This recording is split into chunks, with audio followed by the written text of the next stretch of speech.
Hello and welcome everyone. General awareness and জিকের 32 নম্বর পর্বে আজকে আলোচনা কন্টিনিউ করব। যারা ক্লাসে যুক্ত হচ্ছে তারা সকলে একটু কমেন্ট করো যে ক্লাসের সব কিছু ঠিক আছে কিনা। আর আমাদের the way of solution channel এবং TWS একাডেমি চ্যানেলগুলো যদি তোমরা সাবস্ক্রাইব না করে রাখো অবশ্যই কিন্তু সাবস্ক্রাইব করে রাখবে। সমস্ত তোমরা জিকে প্রশ্ন উত্তরের ক্লাস তার সঙ্গে সমস্ত অন্যান্য ক্লাসগুলো তোমরা এখানেই দেখতে পাবে। আমাদের চ্যানেলগুলো সাবস্ক্রাইব করার জন্য যারা করে রেখেছো তাদের সকলকে অবশ্যই ধন্যবাদ, এবং আমাদের টেলিগ্রাম চ্যানেলও সকলে যুক্ত হয়ে যাবে। সমস্ত ভিডিও লিঙ্ক সেখানেই কিন্তু প্রথমে তোমাদের দেওয়া হয়। প্রথম প্রশ্ন একদমই দ্রুত আজকে সেশনটি শুরু করব।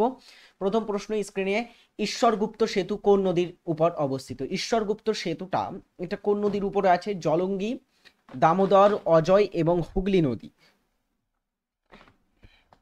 প্রথমেই কিন্তু ইন্টারেস্টিং একটা প্রশ্ন, ঈশ্বরগুপ্ত সেতুটা কোথায় আছে? এটা হুগলি নদীর উপরে আছে। হুগলি নদী গঙ্গা নদীর একটা শাখা নদী, ভাগীরথী হুগলি নামে পশ্চিমবঙ্গের উপর দিয়ে প্রবাহিত হয়েছে, তার উপরে এটা অবস্থিত। আচ্ছা, এই হুগলি নদীর উপরে অনেকগুলোই কিন্তু সেতু বা ব্রিজ আছে, যেমন একটা হচ্ছে রবীন্দ্র সেতু। রবীন্দ্র সেতু যেটা রবীন্দ্র সেতুটা অপর আরেকটা নামেও পরিচিত, এটাকে বলা হয় হাওড়া ব্রিজ।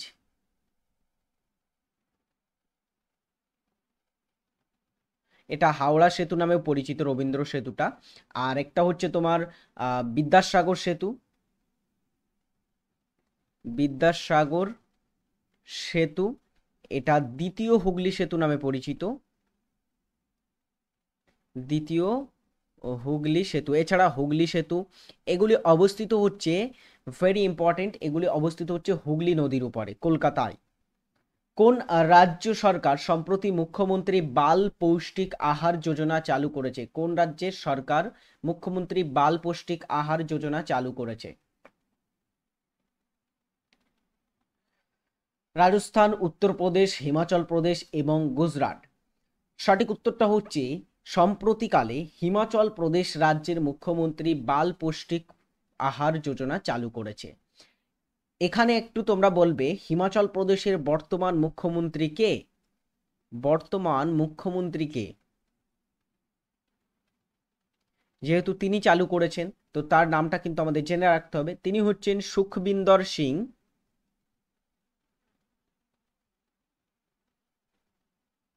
সুখবিন্দর সিং সুখু হিমাচল প্রদেশের বর্তমান মুখ্যমন্ত্রী। ব্লক উন্নয়ন প্রশাসক কার অধীনে কাজ করে? ব্লক উন্নয়ন প্রশাসক বলতে ব্লক ডেভেলপমেন্ট অফিসার বা বিডিও কে বোঝানো হচ্ছে। ব্লক উন্নয়ন অফিসার বা বিডিও ইনি কার অধীনে কাজ করে থাকেন? পঞ্চায়েত প্রধান। অ্যাকচুয়ালি না, পঞ্চায়েত প্রধান তার আন্ডারে কাজ করে থাকে, তাই না? জেলা প্রশাসক বা রাজ্যপাল এখানে উত্তর এর মধ্যে থেকে হবে, সেটা হচ্ছে জেলা প্রশাসকের আন্ডারে কিন্তু তিনি কাজ করে থাকেন। ভূমিজ বিদ্রোহ কার নেতৃত্বে হয়েছিল? ভূমিজ বিদ্রোহটা কার নেতৃত্বে হয়েছিল? এটা বাংলা অঞ্চলে তৎকালীন সময় মেদিনীপুর, মেদিনীপুর ওইখানে ধলভূম অঞ্চল, ধলভূম, বাঁকুড়া অঞ্চল, এই অঞ্চলে কিন্তু ওড়িশার কিছু অঞ্চল, সেখানে কিন্তু এই ভূমিজ বিদ্রোহটা শুরু হয়েছিল। কবে শুরু হয়েছিল? 1832 সালে হয়েছিল ভূমিজ বিদ্রোহ। এটার অপর আরেকটা নাম হচ্ছে গঙ্গা নারায়ণের হাঙ্গামা। এটা গঙ্গা নারায়ণ সিং তিনি ভূমিজ বিদ্রোহে নেতৃত্ব দিয়েছিলেন। Okay, option B is right answer. এবং এটাকে বলা হয়ে থাকে গঙ্গা নারায়ণের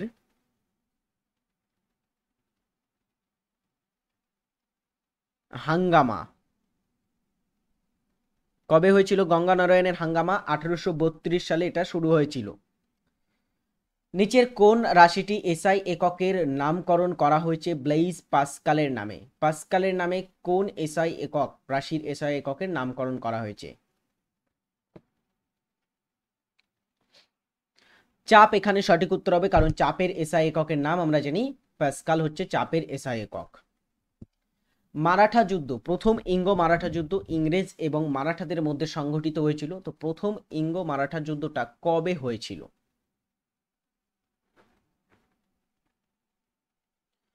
প্রথম ইঙ্গো মারাঠাতা সূচনা কবে হয়েছিল যুদ্ধের? এটার সূচনা হয়েছিল 1775, এবং এটা 1775 থেকে 1782 সাল পর্যন্ত এই যুদ্ধটা চলেছিল। ওকে, ভেরি ইম্পর্টেন্ট কিন্তু। নিম্নের মধ্যে কে রাষ্ট্রকূট রাজ্য প্রতিষ্ঠা করেন? রাষ্ট্রকূট রাজ্য পশ্চিম এবং দক্ষিণ পশ্চিম ভারতে রাষ্ট্রকূট একটা বৃহৎ সাম্রাজ্য ছিল। এই রাষ্ট্রকূট সাম্রাজ্যের প্রতিষ্ঠাতা কে ছিলেন? অশোক, অমুকবর্ষ, প্রথম Krishna, Dantidurga. Very very very important কোশ্চেনটা, সকলে জেনে রাখো, এই ধরনের কোশ্চেন কিন্তু পরীক্ষায় আসতে পারে। রাষ্ট্রকূট বংশের প্রতিষ্ঠাতা ছিলেন দন্তিদুর্গ। কোনটি সবচেয়ে ভারী ধাতু? এর মধ্যে কোনটি সবচেয়ে ভারী ধাতু? লোহা, পারদ, প্লাটিনিয়াম এবং নিকেল।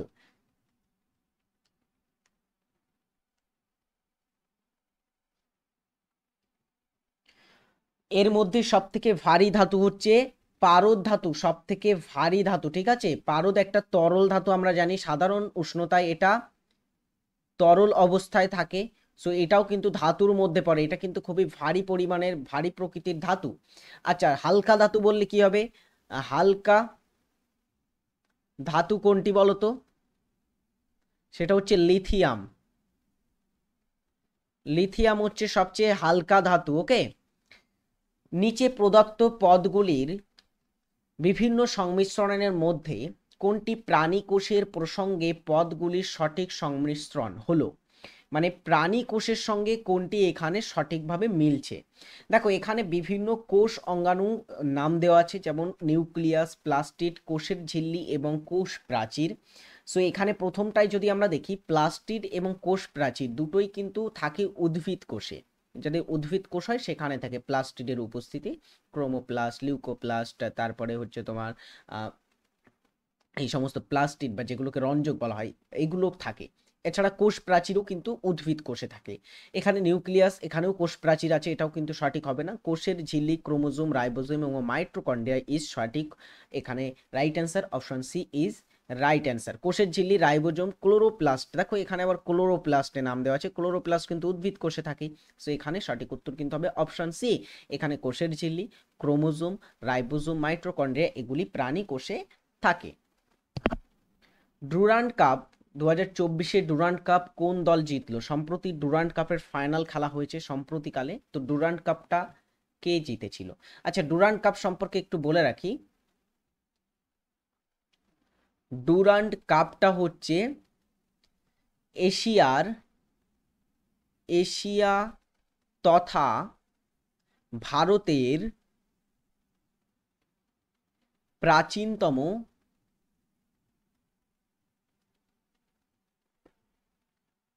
Football tournament. ওকে, এটার সূচনা হয়েছিল 1888 সালে। 1888 সালে ডুরান্ড কাপের সূচনা হয় এবং ডুরান্ড কাপটা 2023 সালে যদি আমরা দেখি, মোহনবাগান সুপার জায়ান্টস কিন্তু 2023 সালে ডুরান্ড কাপ চ্যাম্পিয়ন হয়েছিল। কিন্তু এই বছরে মোহনবাগান এবং নর্থ ইস্টের মধ্যে ফাইনাল খেলা হয়েছে, নর্থ ইস্ট ইউনাইটেড এফসি। এই বছরে 133তম ডুরান্ড কাপের আসর বসেছিল এবং এটার ফাইনাল যুব ভারতীয় ক্রীড়াঙ্গনে খেলা হয় এবং এটার ফাইনালে কিন্তু নর্থ ইস্ট ইউনাইটেড এফসি মোহনবাগানকে ফাইনালে পরাজিত করে এই ডুরান্ড কাপটা জয়লাভ করেছে এবং নর্থ ইস্টের প্রথম ডুরান্ড কাপ, মানে নর্থ ইস্ট ইউনাইটেড এফসি তারা প্রথমবারের মতো ডুরান্ড কাপ জয়লাভ করেছে। আরাবল্লী পর্বতের সর্বোচ্চ শৃঙ্গের নাম কি? এটা আজকে তোমাদের হোমওয়ার্ক দিয়ে রাখবো, সকলে যতজন ক্লাস দেখছো কমেন্ট করে এটার উত্তর জানিয়ে যাবে। আশা করব তোমরা সকলে এটার সঠিক উত্তর জানাবে। আর যারা এখনো ক্লাসে যুক্ত হয়েছো এবং লাইক করোনি, সকলে কিন্তু ক্লাসে একটা করে লাইক করে দেবে ক্লাসে যারা যুক্ত হয়েছো। পরের প্রশ্ন, ভারতীয় ক্রীড়াবিদ শুভজিৎ সাহা কোন খেলাটি খেলেন? শুভজিৎ সাহা ইনি একজন ক্রীড়াবিদ, ইনি হচ্ছেন একজন বাঙালি ক্রীড়াবিদ এবং মনে রাখবে ইনি 2010 সালে একটা কমনওয়েলথ গেমস হয়েছিল। 2010 সালে কমনওয়েলথ গেমস কোথায় হয়েছিল বলতো? দিল্লিতে হয়েছিল কমনওয়েলথ গেমসটা। ভারত 2010 সালের কমনওয়েলথ গেমসটা হোস্ট করেছিল এবং এই কমনওয়েলথ গেমসে ভারত কমনওয়েলথ গেমসে 101টা পদক জিতেছিল, 101টি পদক জেতে, যার মধ্যে 38টি সোনা ছিল, 38টি সোনার পদক ভারত জিতেছিল। এবং এই শুভজিৎ সাহা কিন্তু তিনিও স্বর্ণ পদক জিতেছিলেন ডবলসে, টেবিল টেনিস ডবলসে তিনি স্বর্ণ পদক জিতেছিলেন 2010 সালের কমনওয়েলথ গেমসে। তিনি একজন বাঙালি টেবিল টেনিস খেলোয়াড়। ওকে, আশা করব তোমাদের মনে থাকবে এটা। নেক্সট কোশ্চেন, নিচের কোন কয়লাকে বাদামি কয়লা বলা হয়? কয়লার প্রধানত এই 4টি প্রকারই আমরা জানি। অ্যানথ্রাসাইট খুবই উজ্জ্বল কালো বর্ণের হয়ে থাকে, তোমরা নিশ্চয়ই জানো। অ্যানথ্রাসাইট কয়লাতে সবচেয়ে বেশি পরিমাণে কার্বনের ফাঁক থাকে, প্রায় 90%-এরও বেশি কিন্তু এর ভিতরে কার্বন থাকে, এবং সবচেয়ে উৎকৃষ্ট মানের কয়লা বলা হয় এটাকে। তারপরে বিটুমিনাস কয়লা আছে, লিগনাইট কয়লা, এটাকে বাদামি কয়লা বলা হয়। এবং এই কয়লাটা সব থেকে বেশি পাওয়া যায় তামিলনাড়ু উৎপাদনে প্রথম। এই কয়লা উৎপাদনে প্রথম কোন রাজ্য? তামিলনাড়ু রাজ্য, ঠিক আছে। আর পিট কয়লাটা সবচেয়ে নিকৃষ্ট মানের কয়লা এটা। ভারতীয় সংবিধানের অ্যান্টি ডিফেকশন আইন কোন তফসিলে বর্ণিত হয়েছে? অ্যান্টি ডিফেকশন আইনটা কোথায় আছে?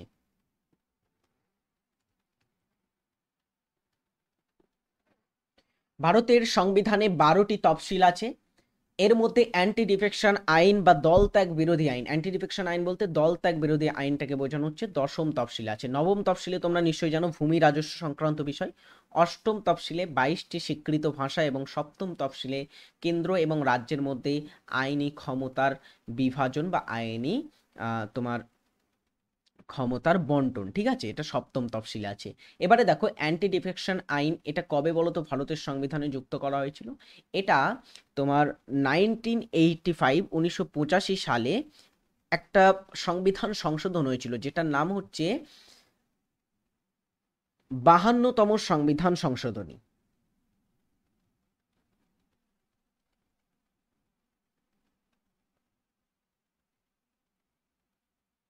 বাহান্নতম সংবিধান সংশোধনী, সেই 52তম সংবিধান সংশোধনীতে তিনি কিন্তু এটা কিন্তু ভারতের সংবিধানের 10ম তফসিলে যুক্ত করা হয়। পাতার দ্বারা উদ্ভিদের অঙ্গজ জনন হয় কোন উদ্ভিদে?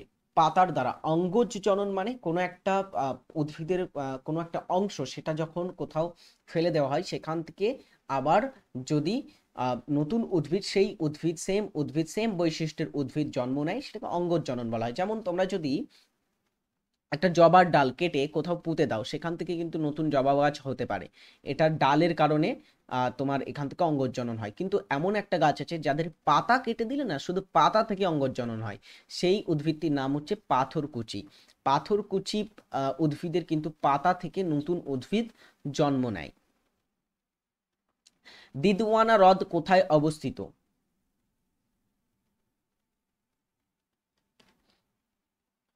দিদওয়ানা নামের এই লেক বা হ্রদটি কোথায় আছে? খুবই সুন্দর একটা প্রশ্ন কিন্তু আমরা পেলাম এখানে। দিদওয়ানা হ্রদ কোথায় অবস্থিত? অন্ধ্রপ্রদেশ, রাজস্থান, গোয়া, লাদাখ। বিভিন্ন হ্রদের মধ্যে দিদওয়ানা হ্রদটা কিন্তু খুবই ফেমাস একটা হ্রদ। এটা রাজস্থান রাজ্যে অবস্থিত। রাজস্থানে অনেক হ্রদ আছে, যেমন ভারতের সবচেয়ে বৃহত্তম স্থলবেষ্টিত লবণাক্ত জলের হ্রদ, যেটার নাম হচ্ছে সম্বর হ্রদ। এটা কোথায় আছে? রাজস্থানে আছে। পুষ্কর হ্রদ কোথায় আছে? রাজস্থানে আছে। ধেবর হ্রদ কোথায় আছে বলতো? ধেবর হ্রদ, এটা একটা কৃত্রিম হ্রদ, ধেবর হ্রদ, এটাও কিন্তু হচ্ছে রাজস্থানে। তারপরে আনাসাগর হ্রদ,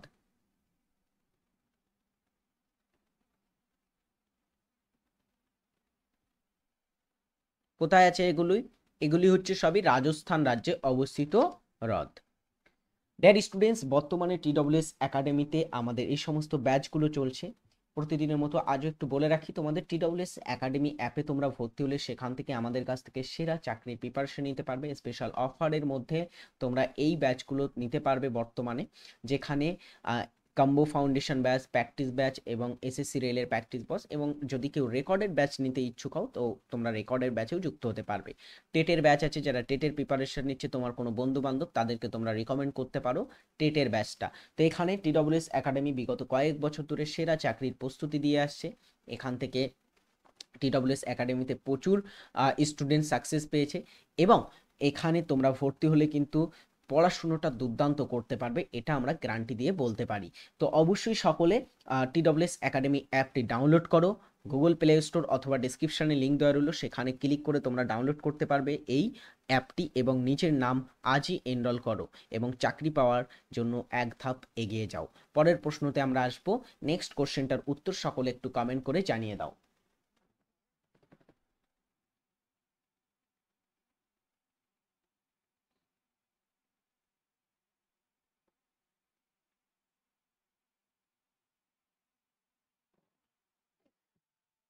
পদ্মশ্রী পুরস্কার প্রাপ্ত ভজন সোপারি একজন ড্যাশ বাদক। ভজন সোপারি পদ্মশ্রী পুরস্কার পেয়েছিলেন। আচ্ছা, পদ্মশ্রীটা মনে রাখবে আমাদের ভারতের চতুর্থ সর্বোচ্চ নাগরিক সম্মান। নাগরিক মানে সিভিলিয়ান অ্যাওয়ার্ডের মধ্যে বা নন সামরিক মানে সামরিক নয় এমন সম্মানের মধ্যে, বেসামরিক সম্মানের মধ্যে চতুর্থ স্থানে হচ্ছে পদ্মশ্রী। প্রথমে ভারতরত্ন, তারপর পদ্মবিভূষণ, তারপরে পদ্মভূষণ, তারপরে পদ্মশ্রী। এই পদ্মশ্রী পুরস্কার পেয়েছিলেন ভজন সোপারি। ইনি 2004 সালে পদ্মশ্রী পান। 2004 সালে তিনি পদ্মশ্রী পুরস্কারটা পেয়েছিলেন এবং এই পদ্মশ্রী পুরস্কারটা পেয়েছিলেন তিনি কেন? তিনি সন্তর বাদক ছিলেন একজন। সন্তর একটা বাদ্যযন্ত্র, তোমরা জানো 100টি মতো তার থাকে, 100 বা 100-র বেশি তার থাকে সন্তর বাদ্যযন্ত্রে, এটা বাজানো হয়ে থাকে এবং এই সন্তর বাদ্যযন্ত্রের সঙ্গে তিনি যুক্ত ছিলেন। সন্তরের সঙ্গে যুক্ত ছিলেন আরও শিবকুমার শর্মার নাম তোমরা পেয়ে যাবে। শিবকুমার শর্মা কিসের সাথে যুক্ত ছিলেন? ভেরি ইম্পর্টেন্ট এই নামটা। শিবকুমার শর্মা হচ্ছেন একজন সন্তর বাদক। রাহুল শর্মা ভজন সোপারি, অভয় সোপারি, তরুণ ভট্টাচার্য, উল্লাস বপুত এবং সতীশ ব্যাসের মতো উল্লেখযোগ্য নামগুলো হচ্ছে সন্তর বাদ্যযন্ত্রের সাথে যুক্ত। বাদ্যযন্ত্রের সাথে যুক্ত ব্যক্তিদের নাম এমটিএস পরীক্ষা অথবা জিডি বা এসএসসি পরীক্ষাগুলোতে খুবই এসে থাকে এই প্রশ্নগুলি। সো এর জন্য কিন্তু যারা এসএসসি প্রিপারেশন নিচ্ছ বা যারা এসএসসিকে টার্গেট করছো তাদেরকে বলবো এগুলি, বা রেলের পরীক্ষারও টার্গেট করছো যারা, তাদের জন্য কিন্তু খুবই ইম্পর্টেন্ট এটা। কে লোকসভা এবং রাজ্যসভার যৌথ অধিবেশন ডাকতে পারেন? লোকসভা এবং রাজ্যসভার যৌথ অধিবেশন, যৌথ অধিবেশনের বিধান কোথায় আছে বলো তো?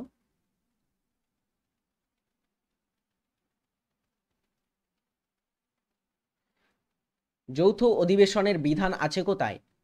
সংবিধানের 108 নং ধারা অনুসারে সংসদে যৌথ অধিবেশন ডাকা যায় এবং এই যৌথ অধিবেশন ডাকতে পারেন বা আহ্বান করতে পারেন কে? করতে পারেন রাষ্ট্রপতি আহ্বান করতে পারেন। ওকে, আচ্ছা, এর সভাপতিত্ব কে করেন বলো তো? সভাপতিকে এই যৌথ অধিবেশনের, এনিওয়ান? তিনি হচ্ছেন লোকসভার অধ্যক্ষ।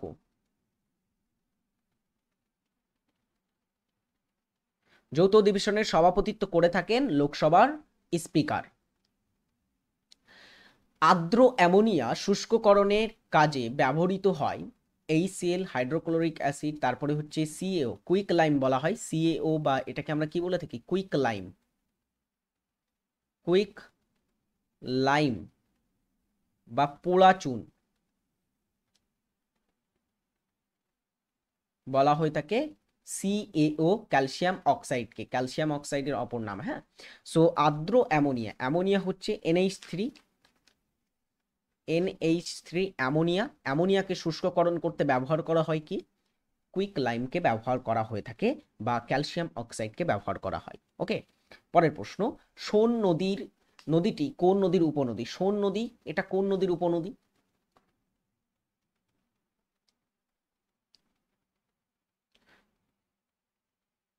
আচ্ছা, সোন নদীটা হচ্ছে গঙ্গার একটা উপনদী। গঙ্গার কোন তীরের উপনদী এটা? গঙ্গার ডান তীরের, ডান তীরের উপনদী। গঙ্গার ডান তীরের উপনদীর মধ্যে আমরা গঙ্গা, যমুনা, আর সোন, যমুনা, দামোদর, এগুলো কিন্তু গঙ্গার ডান তীরের উপনদী। তার মধ্যে সোন একটা। সোন নদীর উৎসটাও কিন্তু একটা খুবই ইম্পর্টেন্ট, মানে খুবই ফেমাস জায়গা থেকে হয়েছে, যেখানে নর্মদা নদীর উৎস হয়েছে। নর্মদার উৎস কোথায়? অমরকণ্টক। অমর কন্টক, যেটা মধ্যপ্রদেশে অবস্থিত, সেখান থেকে এটা উৎস লাভ করেছে সোন এবং নর্মদা। একটা একটা হচ্ছে গঙ্গার সঙ্গে মিলিত হয়েছে, আর একটা খাম্বাত উপসাগরে পতিত হয়েছে। মহাপৃথিবী কাব্যগ্রন্থটি প্রকাশ করেছিলেন কে? মহাপৃথিবী শীর্ষক এই কাব্যগ্রন্থটির লেখক কে ছিলেন, বা এটি কে প্রকাশ করেছিলেন?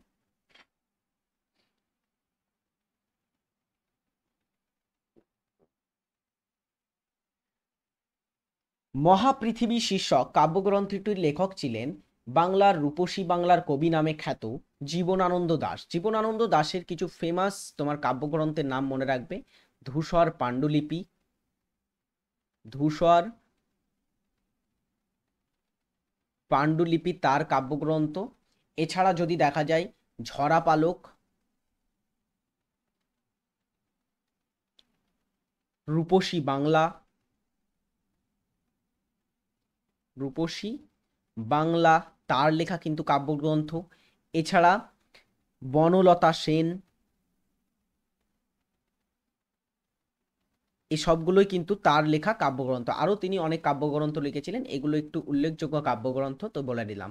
ধূসর পাণ্ডুলিপি এবং ঝরা পালক এই দুটি কিন্তু খুবই খুবই ইম্পর্টেন্ট কাব্যগ্রন্থ জীবনানন্দ দাশের লেখা।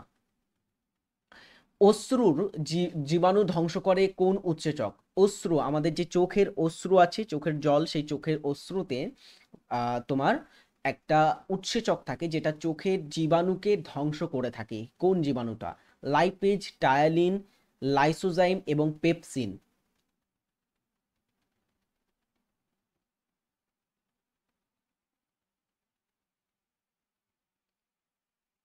অশ্রুতে জীবাণুনাশক হিসাবে থাকে লাইসোজাইম উৎসেচক। Option C is right answer. Keoti জলপ্রপাত কোন রাজ্যে অবস্থিত?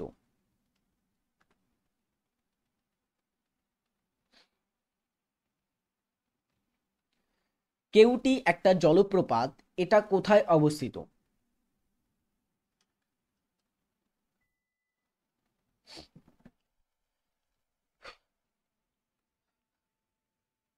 ড্যাডি স্টুডেন্টস, উত্তর কি হবে? কেউটি জলপ্রপাতটা মধ্যপ্রদেশে অবস্থিত একটি জলপ্রপাত।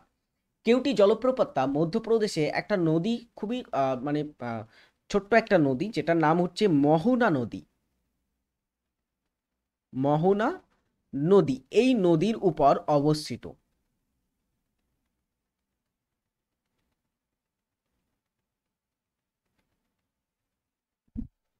নেক্সট ইজ, কোন governor general Kolkata medical college প্রতিষ্ঠা করেন?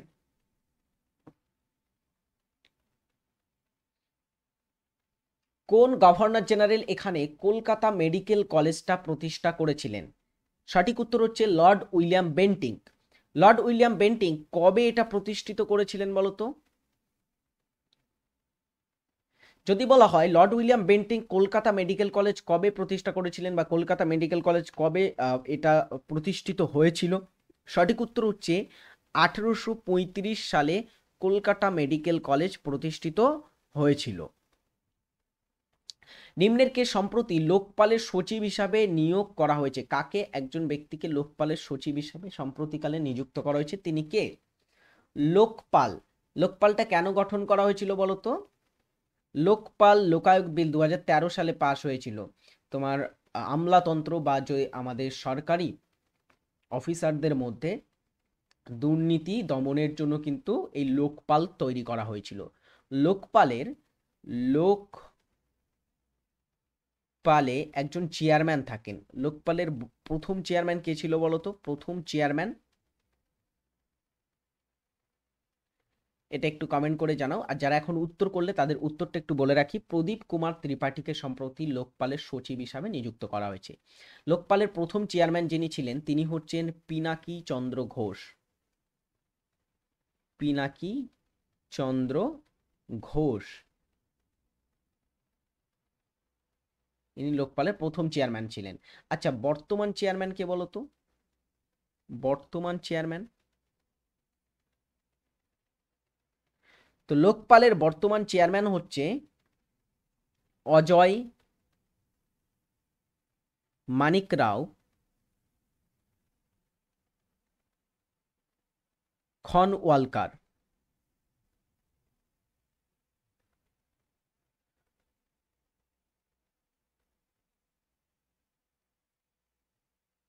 অজয় মানিকরাও খনওয়ালকার হচ্ছে লোকপালের বর্তমান চেয়ারম্যান।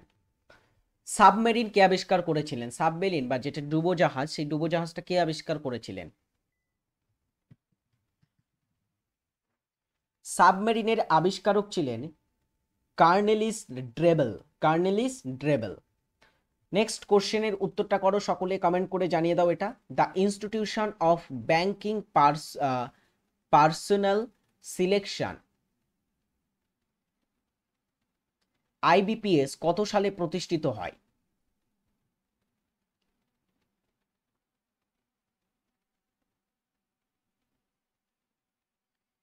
আইবিপিএস প্রতিষ্ঠিত হয়েছিল 1975 সালে। খেলমা জনজাতি কোন রাজ্যে বসবাস করে?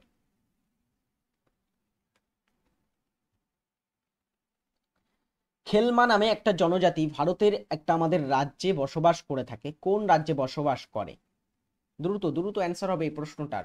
খেলমা উপজাতি খুবই ছোট্ট একটা উপজাতি।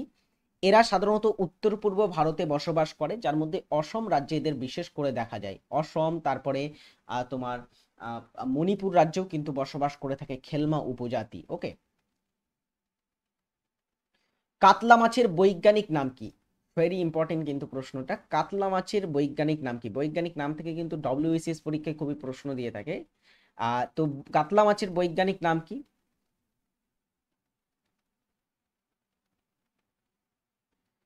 সঠিক উত্তর কি হবে? দেখো এখানে আরো একটা জিনিস বলে রাখি, এটা সঠিক উত্তর হচ্ছে কাতলা। কাতলা কাতলা মাছের বৈজ্ঞানিক নাম। এবং ল্যাবিও রোহিতা বলে একটা নাম তোমরা পাচ্ছ, এটা রুই মাছের কিন্তু বৈজ্ঞানিক নাম। আর এগুলো কোনো মিনিং নেই। নেক্সট কোশ্চেন, ব্যাসল্ট শিলা গঠিত মাটির রং কি? ব্যাসল্ট শিলা দ্বারা গঠিত মাটিটা কি রঙের হয়ে থাকে বলতো? ব্যাসল্ট শিলা একটা আগ্নেয় শিলা।